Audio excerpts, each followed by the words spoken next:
नमस्कार, मैं हूं संजय शर्मा। आप देख रहे हैं 4 PM न्यूज नेटवर्क।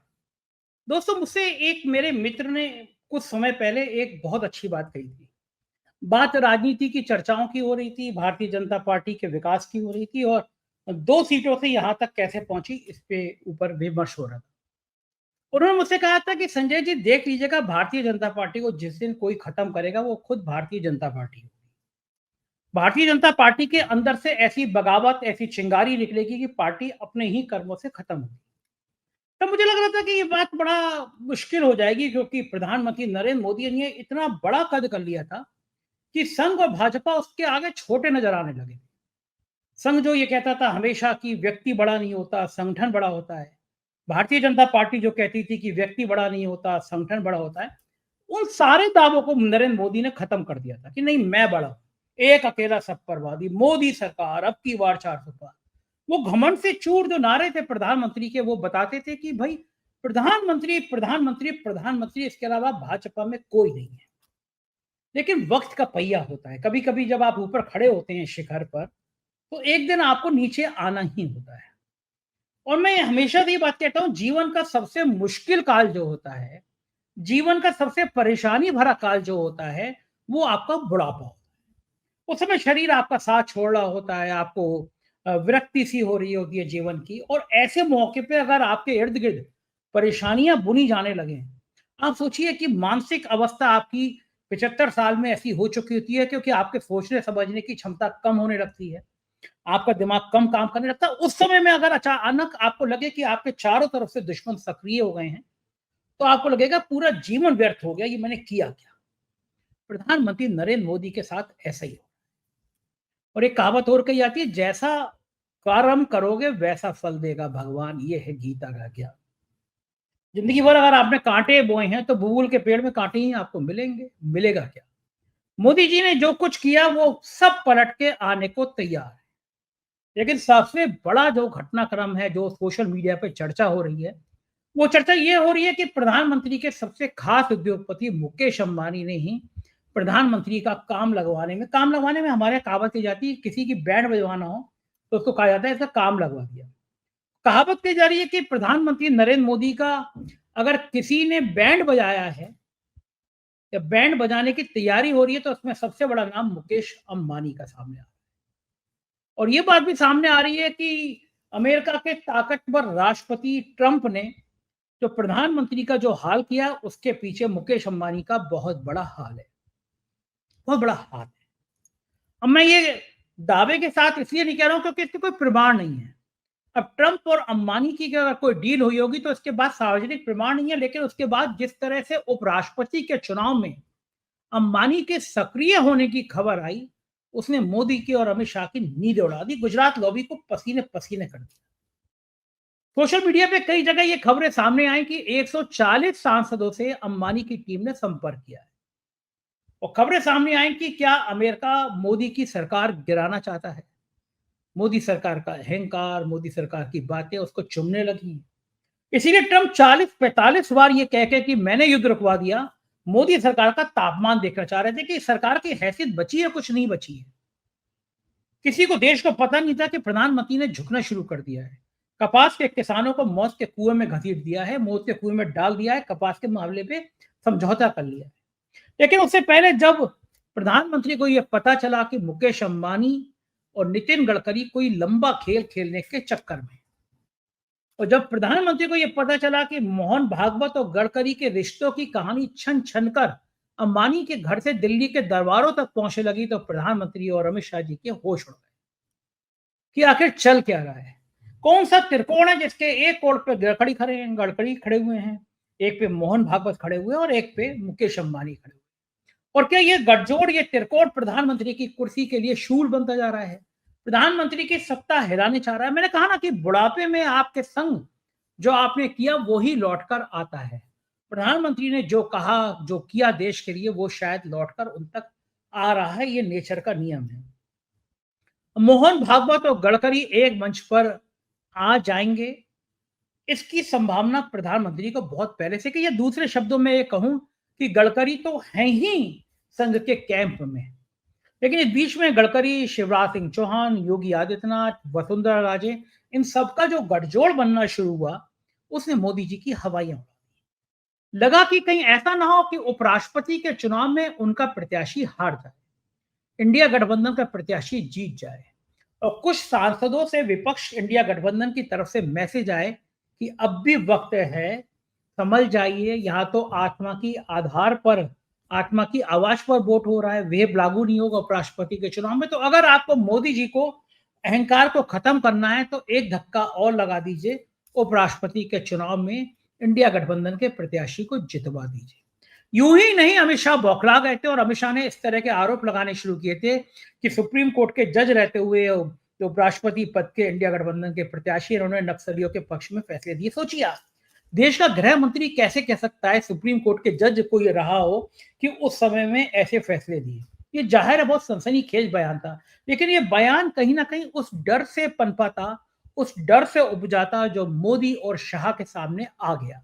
और वो डर था अंबानी, गडकरी और मोहन भागवत के गठजोड़ का। मोहन भागवत ने रिपेयरिंग के लिए बयान देने की कोशिश करी कि भाई मेरा 75 साल वाला बयान का ये मतलब नहीं था, वो मतलब नहीं था, लेकिन मतलब पूरे देश के स्वयं सेवकों को समझ में आ गया। संघ के एक वरिष्ठ पदाधिकारी से मेरी बात हुई, जो उनको यकीन था कि वो बात, उनका नाम कोट नहीं कहूंगा, लेकिन उन्होंने कहा कि जिस दिन जेपी नड्डा ने 2024 के चुनाव से ये पहले कहा कि भारतीय जनता पार्टी को अब संघ की जरूरत नहीं रही है, अब भारतीय जनता पार्टी इतनी मजबूत हो गई है, संघ ने उसी दिन तय कर लिया था कि अब इनकी विदाई की बेला आ गई, अब इनके अहंकार को तोड़ने का वक्त आ गया। और तब से ये गठजोड़ बनना शुरू हुई और उसके बाद का नतीजा सामने है कि सरकार चंद्रबाबू नायडू और नीतीश कुमार के कंधे पर टिक गई और चंद्रबाबू नायडू राहुल गांधी के कितने संपर्क में है, इस बात की खुलासा बार बार कई मंचों पर हो चुका है। तो ये गठजोड़ है, क्या ये उपराष्ट्रपति पद में मोदी को बहुत बड़ा झटका देने वाला है? और उधर बिहार में जो क्रांति चल रही है, बिहार में जो जिस तरह अखिलेश यादव ने भयंकर रूप से हंगामा काट रखा है, उसने बहुत ज्यादा डरा दिया है, बहुत ज्यादा परेशान कर दिया है और ये साफ कर दिया है कि कहीं ना कहीं किसी जमीनी हकीकत पर अब मामला गड़बड़ा रहा है। मैं अपनी टेक्निकल टीम से कहूंगा कि हमारी रिपोर्टर हयात गई हुई है पटना में, तो अगर वो वीडियो उपलब्ध हो तो वीडियो दिखाएं कि जनता से जब संवाद कर रहे हैं वो वीडियो अगर उपलब्ध हो तो वो वीडियो दिखाएं कि जनता कितने गुस्से में है, बिहार की जनता कितने गुस्से में रिएक्ट कर रही है। और अखिलेश यादव ने तो वहां पे क्रांति कर दी। अखिलेश यादव पहुंचे और मोदी को किस तरह पानी पी पी के कोसा है वो मैं आपको सुनवाता हूं। अखिलेश यादव के आज का जलवा देखिए। हमें और आपको डरा रहे हैं, वो आजकल सबसे ज्यादा ट्रंप से डर रहे हैं, अमेरिका से घबरा रहे हैं। जिस अमेरिका ने हमारे आप पर टैरिफ लगवा दिया, टैरिफ लगा करके हमारे तमाम कारोबारियों के सामने संकट पैदा किया है। ये भारतीय जनता पार्टी के लोग जो टैरिफ की बात नहीं कर रहे हैं, वो इसलिए बात नहीं कर रहे हैं क्योंकि अमेरिका ने इस बार तो सामान पर, कारोबार पर तो टैरिफ लगाया ही है, लेकिन भारतीय जनता पार्टी के मुंह पर भी टैरिफ लगाने का काम किया है। ये अखिलेश यादव थे जिनके इन तेवरों ने बिहार में बिल्कुल क्रांति कर दी है, हंगामा काट दिया है। और अखिलेश यादव ने एक नई लाइन निकाली कि अवध में इनको हराया है, अब हम मगध में इनको हराएंगे। क्या तेवर थे अखिलेश यादव के, वो मैं समझ। बिहार का महत्वपूर्ण चुनाव है जिसमें आपकी तरह पूरे देश की निगाहें हैं। जो मैं जोश और उत्साह देख रहा हूं, वो उत्साह बता रहा है कि इस बार बिहार के लोग यहां से भारतीय जनता पार्टी और उनके सहयोगी दलों को बाहर करने का काम करेंगे। और जो जोश दिखाई दे रहा है वो बीजेपी की हार लिखेगा इस बार बिहार। अभी चुनाव में हम लोगों ने मिलकर के अवध में हराया था, इस बार मगध में आपकी जिम्मेदारी है भारतीय जनता पार्टी को हराने के लिए। और मैं नारा देता हूं कि अब की बार बिहार से बाहर बीजेपी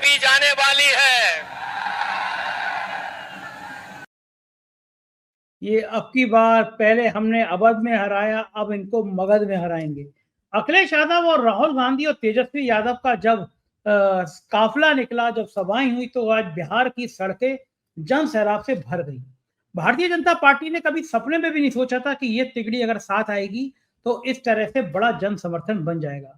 देखिए, हर तानाशाह का ये डर होता है कि लोग उसको, सबसे बड़ा खौफ यही होता है कि लोग उससे डरना बंद ना कर दें। और बिहार में यही हो रहा है। जिस तरह वोट चोरी का मामला सामने आया है, जिस तरह कांग्रेस ने, राहुल गांधी ने सामने लाया है, उसे नारा गूंज लगा है, वोट चोर गद्दी छोड़। ये मुझे उम्मीद नहीं थी कि नारा इस तरह गली गली, मोहल्ले मोहल्ले, शहर में चलन में आ जाएगा। इस तरह लोग भारतीय जनता पार्टी के सरकार के खिलाफ सड़कों पर आ जाएंगे। और अखिलेश यादव पूरे जोश में थे। कुछ भाषणों के अंश सुनवाना लोग जानते होंगे कि कभी एक बार पहले भी रथ रोका था। बिहार के लोग जानते होंगे कि इसी बिहार ने बीजेपी का रथ रोका था। इस बार भी बिहार की जनता उनका रथ रोकने का काम करेगा। अखिलेश यादव ने याद दिला दी कि किस तरह लालू यादव ने लाल कृष्ण आडवाणी का रथ रोक दिया था। जो रथ लेके निकले थे वो लालू यादव ने रोक दिया था। इसीलिए लालू यादव की दीवानगी है। आपने देखा होगा कि एक रैली में लालू यादव आए थे तो भीड़ उमड़ पड़ी थी। लालू यादव के एक एक डायलॉग पर जो भीड़ का उत्साह था, जो उमंगे थी, उसने बिहार के अंदर क्रांति कर दी थी, जोश भर दिया था। और ये साबित कर दिया था कि लालू यादव का कोई मैच नहीं है। लालू यादव की जो दीवानगी है लोगों के दिलों में सिर्फ चढ़कर बोलती है। और अखिलेश यादव ने कहा कि तेजस्वी यादव से बेहतर सीएम कौन हो सकता है। आज एक तरह की घोषणा कर दी कि बिहार के अगले सीएम। और सोचना इसलिए नहीं क्योंकि तेजस्वी जी ने काम करके दिखाया यहाँ पर। वीडियो शायद गलत लगा है, टेक्निकल। और जब वो थे यहाँ सरकार में, जो फैसले लिए, जो काम रिकॉर्ड बना करके नौकरी देने का काम किया, उनसे बेहतर चेहरा क्या होगा। और मैं भरोसा दिलाता हूं तेजस्वी जी को। अभी हमारे यहाँ चुनाव नहीं है ना, हम सरकार में हैं, लेकिन पूरे अनुभव के साथ इनकी मदद करने का काम हम लोग करेंगे।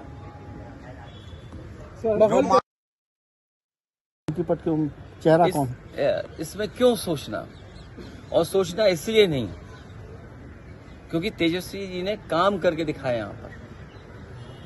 और जब वो थे यहाँ सरकार में, जो फैसले लिए, जो काम रिकॉर्ड बना करके नौकरी देने का काम किया, उनसे बेहतर चेहरा क्या होगा। और मैं भरोसा दिलाता हूं तेजस्वी जी को। अभी हमारे यहाँ चुनाव नहीं है ना, हम सरकार में हैं, लेकिन पूरे अनुभव के साथ इनकी मदद करने का काम हम लोग करेंगे। ये अखिलेश यादव का बयान था कि पूरी मदद हम लोग करेंगे, तेजस्वी से बेहतर कौन होगा। और एएनआई की बड़ी फजियत हो रही है। एएनआई का जो माइक है,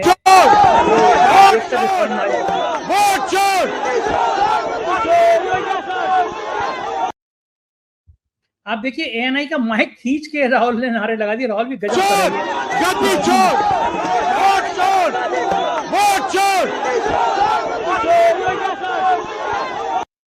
उन्होंने एएनआई का माइक देखा और कितनी सफाई से। एएनआई जो है, आप जानते हैं कि किस तरह स्मिता प्रकाश भारतीय जनता पार्टी की कार्यकर्ता की तरह काम करती हैं। एएनआई को अरबों खरबों रुपए की दौलत वाली कंपनी बना दी मोदी जी ने। और एएनआई जो है वो झूठ का प्रोपेगेंडा, नफरत का प्रोपेगेंडा बढ़ाने में आगे रहती है। स्मिता प्रकाश उसके जीते जागते उदाहरण है।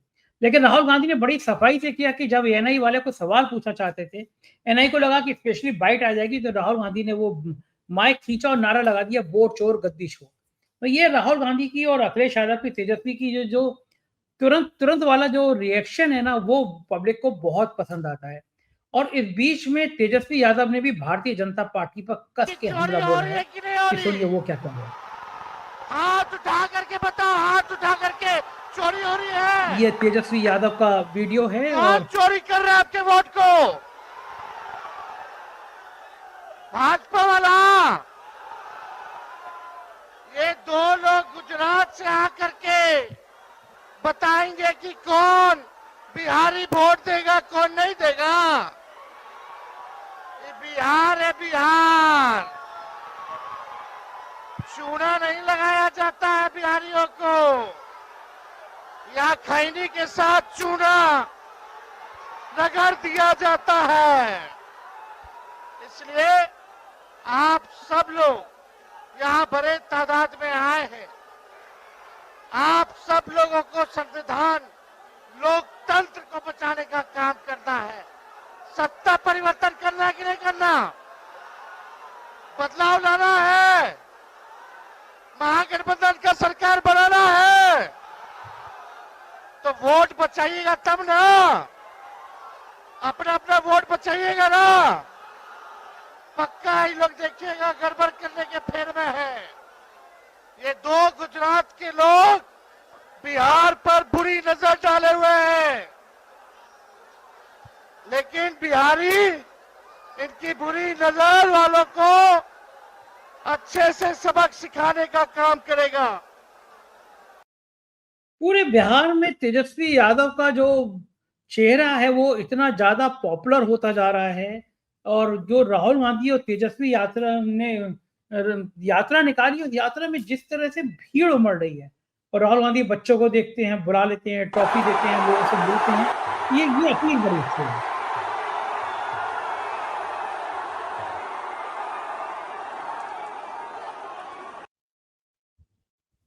ये राहुल गांधी का जो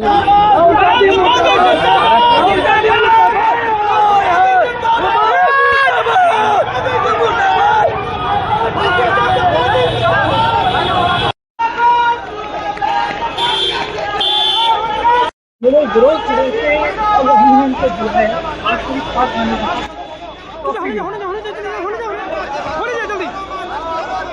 ये मतलब पहले जो विरोध कर रहे हैं उनको बुलाया, ये राहुल बात करो जो विरोध कर रहे हैं। राहुल गांधी के इस अंदाज में राहुल गांधी की दीवानगी बढ़ा दी है लोगों के दिल में। और राहुल और अखिलेश तेजस्वी का जो जन सैलाब है, वो जन सैलाब ने बहुत ज्यादा क्रांति शुरुआत कर दी है, और ये बता दिया है कि बिहार में अब एक नया इतिहास लिखा जाने वाला है, एक नई कहानी बिहार में होने वाली है। और जाहिर है कि अगर बिहार में अगर इस तरह की बात आ गई सामने, तो पूरी राजनीति उल्टी पुल्टी हो जाएगी। अगर बिहार में सरकार पलट गई तो ये मान के चलिए कि केंद्र में सरकार चली गई, क्योंकि नीतीश की जिस तरह से ये आखिरी पारी नजर आ रही है, इतना जन सैलाब उमड़ रहा है कि खुद कांग्रेस के लोगों ने, इंडिया गठबंधन के लोगों ने उम्मीद नहीं की थी कि इतना जन सैलाब उमड़ेगा। भीड़ देखिए, भीड़ का जोश देखिए, भीड़ के नारे देखिए। ये वो भीड़ ऐसी है कि जो एक नई क्रांति उमड़ रही है। अभी मैं आपका हयात की मेरी जो रिपोर्टर पटना में मौजूद है, इस रैली में मौजूद थी, मैं उसका वीडियो लोगों से बातचीत कर दिखाऊंगा। बीच में जयंत चौधरी का भी एक चीज बहुत वायरल हो रही है। खलिहान पे नजर है, यहाँ के किसानी करने वाले, मजदूरी करने वाले, हमारे मेहनत का किसान और मजदूर पे नजर है, और यही लोकदल का एजेंडा है, यही लोकदल का मतदाता, ये लोकदल का वोटर। इशारा कर दिया, इससे ज्यादा मेरी बंदिश है, मैं नहीं कह सकता। मैं जो कुछ हूँ आपके लिए हूँ, सीधी दो टूक बात कह रहा हूँ। जब आप कह दोगे जैसा आपको लगेगा वैसा ही निर्णय लेता आया हूँ, वैसा ही निर्णय लूंगा। धन्यवाद। एक किसान ने पूछा कि यूरिया का बात साफ साफ कह दिया, जो आप कहोगे जयंत चौधरी ने वो मैं करूंगा, मैं आपके साथ हूं, आपसे अलग नहीं हूं। यानी एनडीए के घटक दल जो हैं वो अब क्रांति की बात करने लगे हैं। उत्तर प्रदेश में संजय निषाद ने साफ साफ कह दिया कि आप बीजेपी हमसे नाता तोड़ दें, हम भी बीजेपी के बहुत ज्यादा पिछलग्गू बनने वाले नहीं हैं। तो ये नई नई चीजें यानी एनडीए के घटक दलों को भी समझ में आ रहा है, नायडू को समझ में आ रहा है, नीतीश को लग रहा है कि जीवन की सबसे बड़ी गलती कर गए।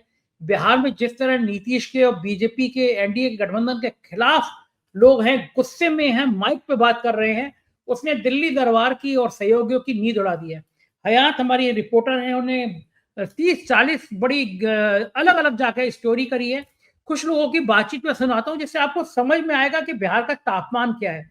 देखिए हयात ने जो बातचीत करी है वो सुनिए आप, हेलो, कैसी है। काम क्यों क्या रहा है? कहा कि दारू बंद, क्यों दारू बेचवा रहा है? पुलिस से क्यों धन नहीं करवा रहा है? बिहार में रोजगार कम से कम होना चाहिए ना, तब न गरीब आदमी अपना काम धंधा में लगेगा, आगे विकास करेगा। बिना रोजगारी वाला ने बैठा हुआ है यहाँ। कौची किया है, क्या कर रहा है? वो तो कह रहा है गरीबी हटा, तो गरीबी हटा रहा है, गरीबी का हटा दे रहा है। इंदिरा गांधी जो थे ना, वो घड़ी बहुत अच्छा चल रहा था समय। हाँ, बहुत बढ़िया था। पूरा बिहार का मन में है कि अब की बार तेजस्वी सरकार वोट दिया था कि जनता को सुरक्षा प्रदान करेंगे, ये बात ठीक है। वो कहते हैं कि घुसपैठी घूम गया, तुम्हारा तो राज है, तुम प्रधानमंत्री, तोरे राज में घुसपैठ घुस गया बांग्लादेशी, कहाँ के घुसा, तू ही दोषी हो। पहले नोट चोरी किए, कहे कि 15 लाख हर एक खाता में आएगा, वो भी नहीं आया। उसके बाद है कि अब लोग हम लोगों को वोट चोरा ले रहे हैं। लोग आ रहे हैं, खाली जुमला छोड़ छोड़ के भाग रहे हैं। कौन लोग आ रहे हैं? मोदी जी आ रहे हैं, नीतीश जी आ रहे हैं। जब से ये लोग आए हैं, बलात्कार, हत्या, लूट, ये सब जारी है। कह रहा है बहुत कम कहा है, जितना जनता यहाँ चाह रही है, कह रही है, सुनिएगा तो दिमाग खराब हो जाएगा। विकास काफी विकास है, कुछ विकास का था। हम लोग तो सारा नाव 20 लाख के नाव 1.5 लाख में कटा रहा है। और राशन भी तो बंद कर दिया, और राशन पर सब आदमी का बेवकूफ बनाया, फ्री में खिलाया और चाह रहा कि वोट ले लें, वोट तो मिलेगा कि नहीं उनका। मोदी तो इसका झूठा पार्टी है, वो झूठे रहेगा, इसलिए हम लोग तेजस्वी का पूरा सरकार बनाएंगे। भरोसा है, जो वादा किए हैं पूरा किए हैं। पिछला बार उप मुख्यमंत्री थे तो पूरा किए हैं वादा अपना। मोदी जी पर भरोसा नहीं है, एको दिन भरोसा नहीं है। तेजस्वी रहेगा तो हम लोग का विकलांगों के पैसा मन के मिले जी। मोदी जी कुछ दिए है, कहाँ फैक्ट्रिया है, कहाँ कुछ है? यहाँ पे खूब सारा बेरोजगार है आदमी, यहाँ पे कहाँ कुछ है? बदलाव तो चाहिए, बहुत स्थिति देख ही रहे हैं आप लोग कितना खराब है। बेरोजगारी सबसे बड़ा मुद्दा है। यहाँ जंगल राज खत्म हुआ, लेकिन अपराध मुक्त नहीं। चोरी हो रही है और राहुल गांधी ने तो पूरे ट्रांसपेरेंसी से प्रेस कॉन्फ्रेंस करके इस बात को साबित भी किया है। इतना दिन से इन्होंने वादा किया था कि पटना विश्वविद्यालय को केंद्रीय विश्वविद्यालय का दर्जा देंगे। नरेंद्र मोदी आए थे, पटना विश्वविद्यालय की धरती से कहे थे, लेकिन कुछ नहीं मिला। सबसे ज्यादा तो रोजगार नहीं है, कम से कम 10,000, 12,000, 15,000 वाला रोजगार अच्छा मिल जाए तो उससे भी आदमी जी सकता है। बिहार में राहुल गांधी और तेजस्वी यादव के नेतृत्व में जो यात्रा हो रही है, उसे साफ साफ पता चल रही है कि 20 साल से जो चली आ रही कुशासन की सरकार है, जो कि रोड और ब्रिज के नाम पे लोगों के जो मूलभूत सुविधाएं हैं, शिक्षा, स्वास्थ्य, रोजगार के साथ जो हनन कर रही है, उससे साफ पता चल रहा है कि बिहार में बदलाव की बयार बह चुकी है। और जिस तरीके से 1990 में लालू यादव के नेतृत्व में सामाजिक न्याय की जो नींव रखी गई थी, और आने वाले 2025 के चुनाव में उसको आर्थिक न्याय देकर उसके पूरी तरीके से बिहार में समाजवाद लाने के लिए बिहार की जनता अग्रसर है। होना चाहिए, रोजगार होना चाहिए, इंडस्ट्री लगनी चाहिए, सीधी सी बात है। चलिए मान लेते हैं बिजली, पानी, सड़क है, लेकिन आखिर इंडस्ट्री भी तो होनी चाहिए ना, वो भी एक सवाल है, वो भी मुद्दा है। सफाई का मुद्दा है, स्वच्छता का मुद्दा है, शिक्षा का भी मुद्दा है। शिक्षा का मुद्दा है, बिल्कुल है। अब हमारे अगर मान लीजिए कॉन्स्टिट्यूशन में है, जिक्र है कि 6 से 14 वर्ष के बच्चों के लिए निःशुल्क शिक्षा होनी चाहिए। आप यहीं पे उठा के देखिए कितने बच्चों को है शिक्षा दिया जा रहा है। तो ये मैं आपको ग्राउंड जीरो से, बिहार से हयात की रिपोर्ट दिखा रहा था। हयात जिस गांव में जा रही है, जिस शहर में जा रही है, लोग याद कर रहे हैं, इंदिरा गांधी तक को याद कर रहे हैं, और ये याद कर रहे हैं कि किस तरह इंडिया गठबंधन ने, भारतीय जनता पार्टी ने, नीतीश कुमार ने उनका शोषण किया है। और मुझे तो नीतीश कुमार पे तरस आ रहा है, ये बेचारे कहीं के नहीं रहे। ना विशाल है, कौन सा शेर है कि ना खुदा ही मिला ना सनम, वो वही वाला हाल नीतीश कुमार का हो गया है। नीतीश कुमार को समझ आ गया है कि उनकी जिंदगी की सबसे बड़ी भूल थी एनडीए का हिस्सा बनना। उधर बिहार के अंदर जो क्रांति है, उसने बंगाल में, उत्तर प्रदेश में, पूरे देश में गली गली में नारा लगवा दिया है कि वोट चोर गद्दी चोर। तो एक तरफ अंबानी है, गडकरी है, भागवत है, बिहार की जनता है, और उधर परेशान, ट्रंप से परेशान मोदी जी हैं, चीन जा रहे हैं, और गोदी मीडिया तरह तरह का बखान कर रहा है। आप क्या सोचते हैं इस बारे में, जरूर बताइएगा, अपनी राय से अवगत रहिएगा। चैनल को ज्वाइन और सब्सक्राइब करिएगा, प्यार बनाए रखिएगा। शुक्रिया, थैंक यू।